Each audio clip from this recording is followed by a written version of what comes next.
Hello iPhone users, let's add useful widgets on your main wallpaper screen, right? For that you have to hold the screen and now tap on the plus sign. Below the dimension here are option of add widgets. Tap on that and see here are many options of different widgets that you can use of Snapchat or any app, particular calendar, right?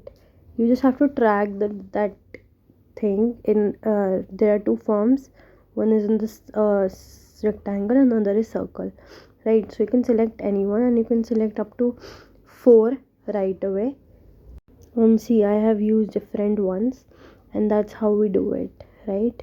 You can change them anytime you want to, and it is very quick to be used. And here are the same option of wallpaper change. You can do that as well, which I have covered in previous videos. And yes, you can right away remove the widget by tapping on the subtraction sign in the small circle nearby to it, right? That's how we do it. See you next video. Ta-da.